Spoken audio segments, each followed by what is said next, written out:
Ipiprito ko muna itong isda. Ito ay binabad ko na sa asin at paminta. Ito ay torsilyo.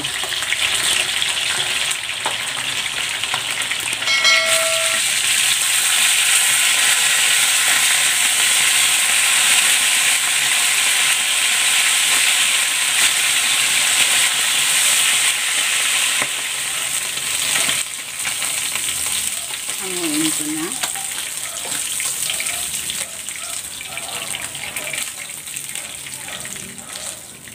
Ayan, maglalagay na ako ng tubig dito sa kawali.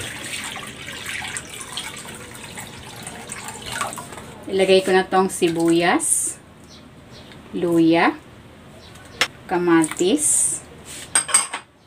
Timplahan ko ito ng asin at ng paminta. Takpan natin. Ayan, pakuluin muna natin ito.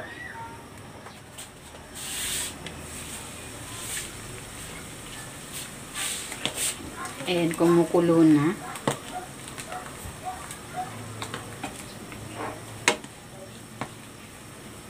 Ilalagay ko na dito itong talbos ng gabi.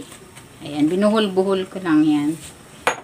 Inuna ko yan para maluto ng husto. Mamaya ko na ilalagay yung isda. Tatakpan ko ulit.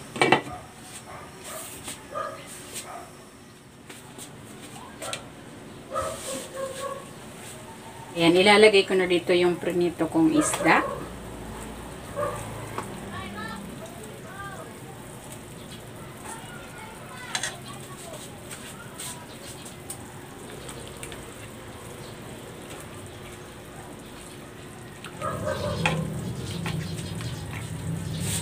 Maglalagay ako dito ng patis, pampalasa. Pwede kayong maglagay ng mga pampalasa of your choice. At ng kalamansi. Ilagay ko na rin tong ceiling green.